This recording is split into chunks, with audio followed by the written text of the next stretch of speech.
Good morning friends, कैसे हो आप सभी। तो वाईटी में एक हफ्ते से इस बात पर चर्चा हो रही थी कि केस किसने कराया है। 9 लोगों पर केस हुआ है, जो क्रिएटर है, जो ब्लॉगर हैं, बड़े बड़े ब्लॉगर हैं। अब सब अपने अपने हिसाब से अंदाजा लगा रहे थे। फिर इसी दौरान कम्युनिटी आई थी एमजी की, और उसमें उन्होंने बताया कि उन्हें पता है कि 9 नाम किसके हैं। तब लोग उनसे सवाल करने लगे कि बताइए बताइए, तो वो थोड़ी चीजें छिपा रही थी कि नहीं बता रही थी, बोल रही थी टाइम आएगा तो बता देंगे। लेकिन उनके ऊपर भी प्रेशर बनने लगा और बहुत सारे लोग कमेंट्स भी करने लगे। तो फाइनली उन्होंने अपनी लाइव में 9 लोगों के नाम बताए, लेकिन 9 लोगों में 8 लोगों के ही नाम बताए, एक नाम पर सस्पेंस बना लिया। अब वो एक नाम कौन है, सब अपने अपने तरीके से उस नाम को ले रहे हैं। आगे चल के वीडियो में मैं भी बताऊंगी कि मुझे किस पे लग रहा है कि वो नाम किसका है। लेकिन इसमें जो 6-7 नाम है वो तो लग रहा था कि हाँ यही नाम होंगे, लेकिन 3 नाम ऐसे हैं जो बहुत सरप्राइज कर रहा है कि इनका भी नाम कैसे इसमें आ गया है। अब केस किसने किया है, कौन करा सकता है, इसके बारे में भी बात करेंगे। सबसे पहले बात कर लेते हैं कि केस किस पे हुआ है। तो राज फैमिली का तो सबको पता था। राज फैमिली में उनकी छोटी बहू को छोड़ देंगे, क्योंकि छोटी बहू का इन सब से कोई लेना देना नहीं था, तो शायद उन पे केस नहीं हुआ है। जगत भाभी हो गई, जगत भैया हो गए, और उनकी सास और उनके छोटे नवाब, ये 4 लोग उस घर से हो सकते हैं। अब जगत दीदी की तरफ से आज आ जाते हैं। तो जगत दीदी के मम्मी पापा का कोई लेना देना नहीं है। इन सारी चीज़ों में जगत दीदी और उनके भाई का लेना देना। तो 2 लोग ये हो गए राज फैमिली से, 4 और 2 ये 6 लोग हो गए। लेकिन 3 नाम जो आए हैं वो थोड़ा सा सरप्राइज करने वाले हैं कि ये उदाहरण इन पे बहुत अच्छे से लागू होता है कि गेहूं के साथ घुन पीसा जाता है। वो 3 नाम है मिट्टू, नमित और रूपरानी। ये तीनों वो लोग हैं जो जगत भैया को अपने घर में पनाह दे रहे थे, इनके साथ घूम फिर रहे थे, और इनसे इनको व्यूज भी मिल रहे थे, क्योंकि उस समय कंट्रोवर्सी चल रही थी। तो जगत भैया जहाँ भी जाते थे, जहाँ भी उनका नाम लिया जाता था, व्यूज अच्छे आते थे। तो शायद इन लोगों ने भी फायदा उठाया और जगत भैया की खूब आवभगत मिट्टू और नमित ने की, तो शायद उसी का फल मिला और इनका भी नाम है। अब आते हैं कि वो 8 नाम तो आप लोग को पता चल गया, लेकिन 9 नाम में एक नाम वो किसका है। बहुत सारे लोग अपने अपने तरीके से अंदाजा लगा रहे हैं। एक तो लगा रहे हैं कि जो जगत दीदी को 2 लोग सपोर्ट कर रही थी, उनमें से किसी एक का नाम है।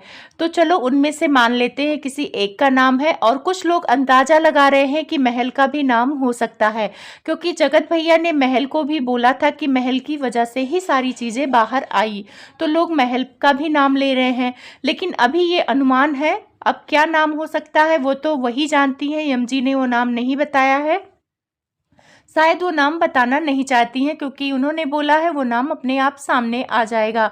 तो मेरे हिसाब से इन 2 नामों में से एक नाम है, जो उनकी सपोर्टर थी उनमें से एक नाम, या महल का, इन दोनों में से एक नाम हो सकता है। आप अपने हिसाब से कमेंट करना कि आपको क्या लगता है। अब आते हैं कि ये केस कौन करवा सकता है और किसका फायदा हो सकता है ये केस कराने में।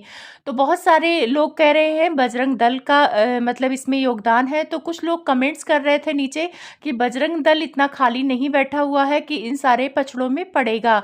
तो बहुत सारी चीज़ें ऐसे कमेंट में आ रही थी, और कुछ लोग कुछ ब्लॉगर्स का नाम ले रहे हैं जो इस कंट्रोवर्सी में लपेटे गए थे, और उनको काफ़ी जगत भैया की तरफ से भला बुरा कहा गया था। तो लोग कह रहे हैं कि वो 3-4 ब्लॉगर इकट्ठे होकर इन लोगों पर केस किए हैं। अब इस बात की तो मैं पुष्टि नहीं करती हूँ, लेकिन कमेंट्स लगा दूंगी। बहुत सारे लोग इस बात को कह रहे हैं कि वो 4 ब्लॉगर हैं जिन्होंने इन लोगों पर केस कराया है।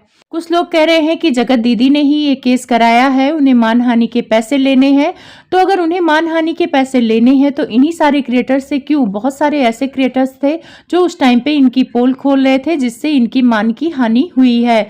जैसे भोपाल की बहू हो गई, मीसो हो गई, आकांक्षा हो गए, सक्सेना हो गए, बहुत सारे लोगों ने अपने अपना पॉइंट रखा है, और उन लोगों के बाद से भी इनकी मान की हानि हुई है।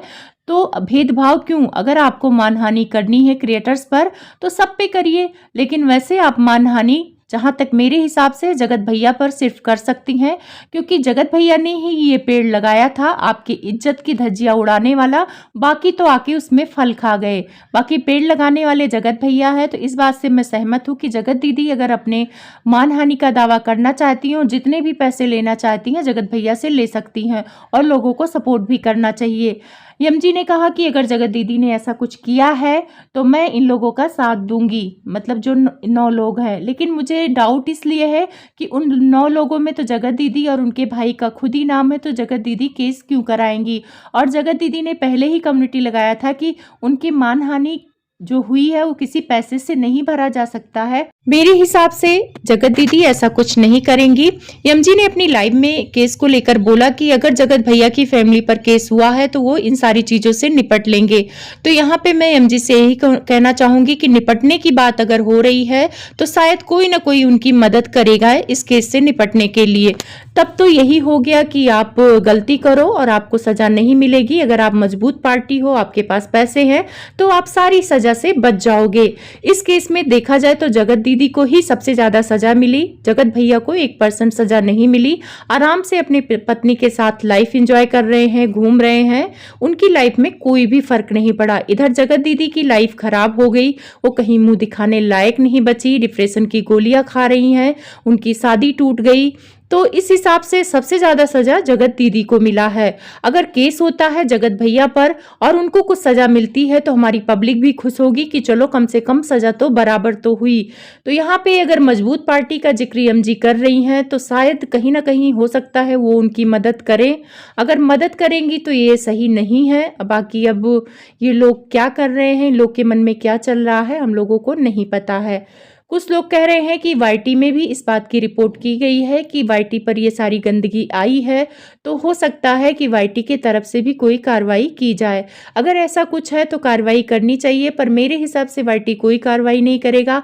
आए दिन नंगी नंगी औरतें नाचती गाती रहती हैं वाईटी पर, कितना गंदगी मचा रखा है वाईटी पर। तो उस हिसाब से तो ये गंदगी उतनी लेवल की नहीं है जिस हिसाब से औरतें कपड़े निकाल निकाल के गंदगी मचा रही हैं। तो उस हिसाब से वाईटी जब कुछ डिसीजन नहीं ले रहा है, कुछ उनके वीडियो पे बैन नहीं लगा रहा है, तो इन लोगों ने तो उस लेवल की गंदगी मचाई भी नहीं है। रही बात है, अब देखा जाएगा कि 9 लोग को क्या सज़ा मिलती है, क्या नहीं मिलती है। लेकिन जो आखिरी नाम था उसमें आप लोग ज़रूर कमेंट्स करके बताना कि वो आखिरी नाम किसका हो सकता है। मेरे हिसाब से महल और वो तहलका दीदी, इन दोनों में से किसी एक का हो सकता है। अब थोड़ी जगत भाभी की भी बात कर लिया जाए। जगत भाभी स्कूल के एनुअल फंक्शन में गई थी, उनकी पूरी फैमिली गई हुई थी। वहाँ पे थोड़ा सा जगत भाभी को लोग ट्रोल कर रहे थे क्योंकि वो सिर से पल्लू नहीं ली थी, अपने आप को बहुत एडवांस समझ रही थी। वहीं पे जगत भाभी की देवरानी सिर से पल्लू ली थी, तो लोग वीडियो में कमेंट्स कर रहे हैं कि ये कुछ ज़्यादा ही मॉडर्न बनने लगी हैं और इनको देखो संस्कार भूल गई हैं। तो ज़्यादातर देखा गया है कि जगत भाभी अपनी देवरानी से ज़्यादा ही मॉडर्न बन के रहती हैं। उन्हें सिर से पल्लू लेते हुए कभी नहीं देखा गया है। हाँ, उनकी देवरानी सिर से पल्लू लेती हैं। अब सोच अपनी अपनी होती है, किसी को पल्लू लेना अच्छा लगता है, किसी को पल्लू लेना नहीं अच्छा लगता है। या ये भी हो सकता है सास की तरफ से कोई दबाव हो छोटी देवरानी को कि तुम अभी नई नवेली हो तो तुम पल्लू लो, वो 5 साल पुरानी है तो वो पल्लू ले या ना ले, ऐसा भी हो सकता है। किसी किसी घर में होता है, नए पुराने का भी भेद होता है। अब क्या चीज़ है ये तो नहीं पता है, लेकिन कमेंट्स करने वाले यही कह रहे हैं कि उनकी देवरानी के साथ भेदभाव किया जाता है। हर चीज़ में, काम को लेकर, कहीं घूमने फिरने को लेकर भेदभाव करती हैं इनकी सास। और साथ में ये भी कहा है कि शायद वो जगत भाभी को इसलिए छूट दे रखी हैं क्योंकि उनके नाम से पैसे कमाती हैं और वो उनकी वीडियो में आती हैं तो इनके व्यूज़ आते हैं। अब सच क्या है ये तो इन्हीं लोगों को पता, लेकिन हाँ, थोड़ा सा अटपटा लगता है जब बड़ी बहू को ज़्यादा ही छूट मिलती है और छोटी बहू को कम मिलती है।